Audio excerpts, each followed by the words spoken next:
আসসালামু আলাইকুম ওয়া রাহমাতুল্লাহ। ওয়ালাইকুম সালাম ওয়া রাহমাতুল্লাহি ওয়া বারাকাতুহু। জালাল সাহেব কি অবস্থা, কেমন জি, আছেন? আলহামদুলিল্লাহ ভালো। আপনি ভালো আছেন তো? খুব হাসি খুশি আছেন মনে হয় হ্যাঁ, আজকে। হাসি হাসি জীবনের প্রথম আসছি চায়না হাসি খুশিতে। চায়নার যে উন্নয়নমূলক কর্মকাণ্ড দেখি তাতে মনে হয় যে আমরা মুসলিমরাই গরিব, কিন্তু অন্যান্য জাতি এত উন্নত কেন? এই ব্যাপারে কিছু আপনি আমাদের আপনার ব্যাখ্যা বিষয়ে করেন। একটু খোলাসা করি। আপনি কি দেশ হিসাবে মুসলিম মনে করতেছেন না ব্যক্তি মুসলিম মনে করতেছেন? দুইটা জিনিস। হ্যাঁ, দুইটা। একটা হলো দেশ হিসাবে মুসলিম আর ব্যক্তি মুসলিম। এখানে একটু ভেঙে দেই, কোনো দেশ মুসলিম না, আমরা বলি মুসলিম কান্ট্রি, এটা মিথ্যা কথা। মুসলিম কান্ট্রি হতে পারে না, অমুসলিমও কোনো কান্ট্রি না। যেখানে অমুসলিম কান্ট্রি সেখানেও মুসলিম আছে। মুসলিম থাকলে তাকে কেন অমুসলিম বলি? আবার যেখানে মুসলিম কান্ট্রি বলি সেখানেও কিন্তু অমুসলিম আছে, তাহলে আমরা কেন মুসলিম কান্ট্রি বলি? তাহলে ব্যক্তি মুসলিম। তাহলে আসি, ব্যক্তি মুসলিম কেন গরিব? হ্যাঁ, সারা বিশ্বে দেখেন অধিকাংশ জায়গায় ব্যক্তি মুসলিমরা গরিব। তারা গরিব হওয়ার পরেও মনে করে আমরা আল্লাহর পথে আছি, আল্লাহর যেভাবে বলছে সেভাবে চলছি, তাই আমাদের আকাম করি না, খারাপ কাজ করি না, খারাপভাবে ইনকাম করি না, এই জন্য আমরা গরিব। এই যে একটা কথা, এই কথাটাও যদি একরকম বলা হয় তাহলে এটা মন গড়া মিথ্যা কথা। আপনি যদি কুয়েতে দেখেন, কুয়েতের তো শাসকরা সবসময় মুসলিম, তাহলে কুয়েত এত ধনী কেন? তাহলে ওখানে শাসকরা যারা আছে তারা শাসন করছে, তারা যে পরিকল্পনা নিয়ে কাজ করছে, আমার দেশ বা অন্য দেশ সেরকম পরিকল্পনা নিয়ে কাজ করছে না। আবার এই দেশে চায়নাতে যে দেখলেন, এখানে দেশগতভাবে যারা মানে শাসন করছেন, শাসন বা নিয়েছেন, তারা হয়তো মুসলিম বলে না, কিন্তু তারা ইসলামের মতো আদর্শ পালন করে। যে কথা আমি কালকেও বলেছি, ইসলাম আর মুসলিম যে কি? ইসলাম হলো কোরআনের আদর্শিক জ্ঞানবোধ। এখন কোরআন জেনে কেউ পড়ে আর না জেনে কেউ অনুশাসন করে।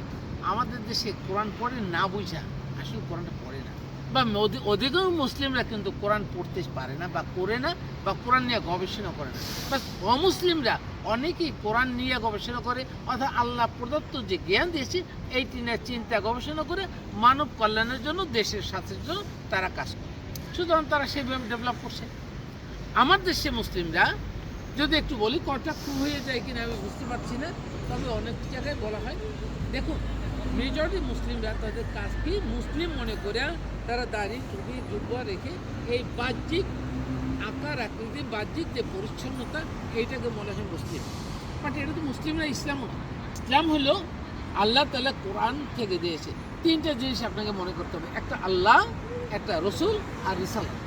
এখন আল্লাহর সাথে সম্পর্ক রসুলের, রসুলের সাথে রিসালাতের। অর্থাৎ আল্লাহ যে বিধান রসুলের মাধ্যমে আমাদের কাছে নাজিল করেছেন, সেইটা হলো আমাদের জন্য কোরআন। আমাদের ওইটাই অনুসরণ করতে হবে। ওই কোরআন ভিন্ন অন্য কথা অনুসরণ করে তারা নিজেরা বলে মুসলিম, এটা তো হতে পারে না। তারা রিয়ালি মুসলিম না। অর্থাৎ তাদেরকে ইবলিসে পেয়েছে, পাকড়াও করেছে। যেমন আদম আলাইহিস সালামকে যেমন ইবলিসে পেয়েছিল, ঠিক এদেরকেও ইসলাম পেয়েছে। অর্থাৎ আল্লাহর বিধানের বাহিরে গেলে সে ইবলিসে পাবে। অর্থাৎ আদম যখন নিজে আল্লাহর কথা ভুলে গেছিল, তখন ইবলিসের কথা স্মরণ করছে। ইবলিসের প্ররোচনায় আদম কি করলো? ওই গাছের কাছে গেল এবং তখন সে জালিম হয়ে গেল। আবার সে তওবা করে সে জালিম থেকে খারিজ হল, তাই তো? কিন্তু আমরা যারা মুসলিম দাবি করি, বা আমাদের দেশে বা অন্যান্য দেশে এই সমস্ত জায়গায় দেখলেন আজকে টুপি পরে ওই কোরআন দিয়া, কোরআনের অডিও চালাই দিয়া ভিক্ষা করে। এরকম ভিক্ষাবৃত্তি অনেক জায়গায় আছে, মুসলিমে করে, কোনো অমুসলিমে তো এত বেশি ভিক্ষা করে না, কম্পারেটিভলি কম। তাহলে তারা কিন্তু কোরআনটাকে শুধু এই অডিওর মাধ্যমে ছেড়ে দিয়ে ব্যবহার করেনি, বুঝেনি, ছেড়ে দিয়েছে, মনে করছে এইটাই বললে সব কারণে তৈরি হবে। আমার দেশের মৌলবীরাও দেখেন কোরআন নিয়ে এই চিন্তা গবেষণা করে না করে এই দোয়া পড়লে এই হবে, এইটা পড়লে এই হবে, এই দোয়া করলে জান্নাতে যাবেন, এই নামাজের পর এতবার করলে এইটা জান্নাতে যাবেন, এই যে কথাগুলো বললো, এগুলো আল্লাহ রসুল যেখানে জানেন না বা জানতেন না, তাকে সেই পাওয়ার দেননি আল্লাহ তাআলা যে কখন কে কিভাবে জান্নাতে যাবে। সেখানে ওই রসুলের নামে হাদিস বানিয়ে বলতেছে জান্নাতে যাবে। তাহলে আল্লাহর সাথে ধাপ্পাবাজি হয়ে গেল না নাকি? হলো তো। অর্থাৎ কোরআন যেভাবে আমাদের গাইডলাইন দিয়েছে জন্ম থেকে মৃত্যু পর্যন্ত কোরআনের গাইডলাইনটাই শুনতে হবে। কেন মানব রচিত গাইডলাইন আপনি শুনবেন?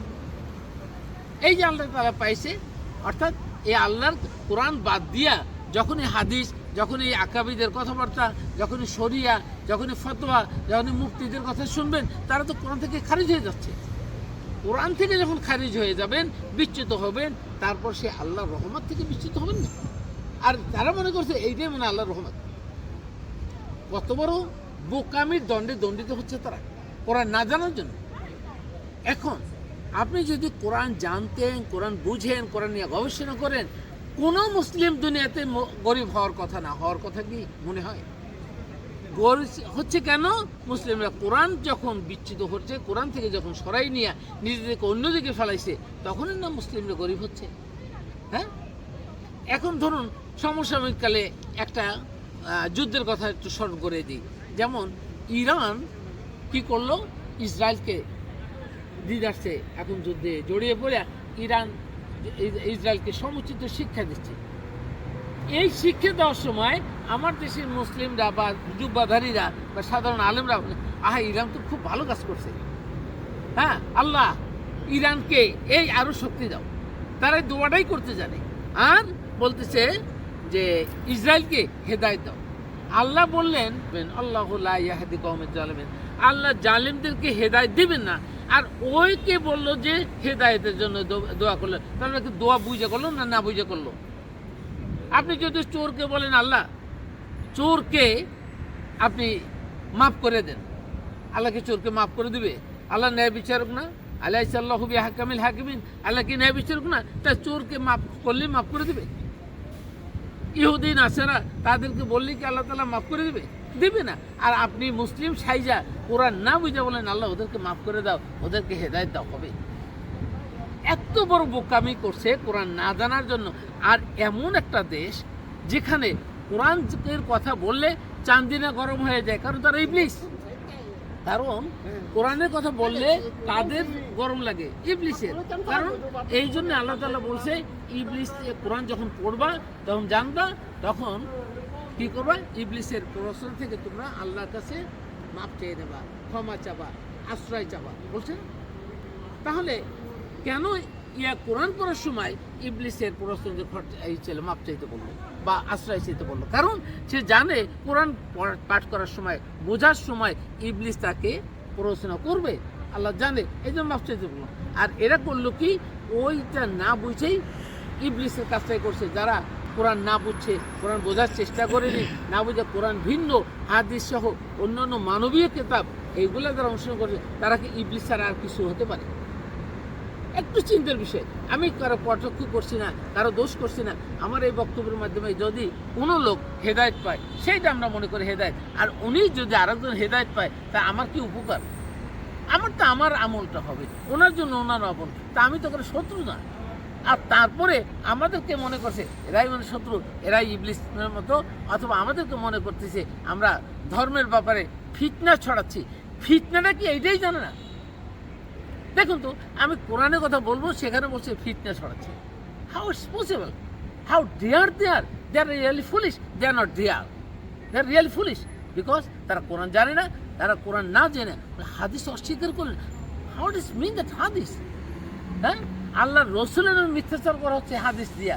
কবে? নবী করিম সাল্লাল্লাহু আলাইহি ওয়াসাল্লাম। নবী করিম সাল্লাল্লাহু আলাইহি ওয়াসাল্লাম মানবের জন্য বলেনি, রসুল, রেসালাত এবং আল্লাহ এইটার সাথে সম্পর্ক। এখানে কোথাও নবীর কথা কোরআনে কোথাও ওইভাবে বলেনি। যেখানে রিসালাত সেখানে রসুলের কথা বলছে, যেখানে নবীর রসুলের কথা বলছে এখানে রিসালাত বলছে। আল্লাহর সাথে ওই সম্পর্কটা, নবীর সাথে সম্পর্ক না। এতটুকুন সম্পর্ক জানে না। আমরা শিক্ষা কারক্রমে যা শিখছি নবী রসুলের পার্থক্য, এটাও মিথ্যা। যারা লিখছে তারা কোরআন বুঝে লেখেনি।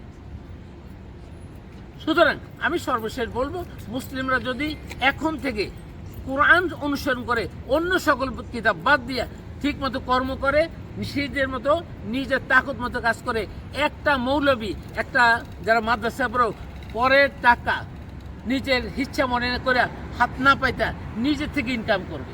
আপনার মসজিদ মাদ্রাসা থেকে শুরু করে কোথাও আপনার ধর্মীয় প্রতিষ্ঠানে কোনো টাকা নেওয়ার দরকার নেই, ওয়াজ নসিহত করার দরকার নেই। ওয়াজ নসিহত বাদ দিয়া প্রত্যেকটা মানুষ কোরআন শিখুক, জানুক, শিক্ষাকারী মানে কোরআন শিক্ষা ঢুকাক, গবেষণা করুক। দেখবেন ওইটার থেকে আল্লাহ তাআলা তাদেরকে এই সকল পথ খুলে দেবে, বিজনেসের পথ খুলে দেবে। আর এই অমুসলিমদের থেকে অবশ্যই মুসলিমরা বলিয়ান হবে যদি কোরআন অনুসরণ করে। আর যদি কোরআন অনুসরণ করে এরা গরিব থেকে আরও গরিব হবে। শুধু তাই না, তাদের হাতটা এইভাবে পাততে হবে। আর মুসলিম যদি কোরআন জানে তাহলে তারা এইভাবে অমুসলিমকে দেওয়ার শিখবে, তাদেরকে উপকার করবে। এখন করছে কি, কোরআন শিখা মুখস্থ কোরআন পড়া না বুঝা তারা কি করছে, হাতে এরকম পারে অমুসলিম অথবা বেদিন অথবা ইবলিশ অথবা যদি বলেন কাফের অথবা যদি বলেন ছিনতাইকারী অথবা যদি বলেন ডাকাত, যারাই আছে তারা এখানে টাকা দিয়া মনে করতেছে হুজুর কাছকে টাকা দিলাম মানে আমার জন্য বেহেশত কেনা হয়ে গেল। আর উনি ওনার বেহেশতের জন্য দোয়া করে তারপর টাকাটা গ্রহণ করে নিলেন। এই ধাপ্পাবাজি মানে আল্লাহর সাথে জুলুম করলেন। আপনার কি মনে হয় আমার কথাগুলোর ভিতরে কোনো রং আছে? আলহামদুলিল্লাহ, আপনি আপনার উত্তর পেয়েছেন। খোদা হাফেজ। ধন্যবাদ।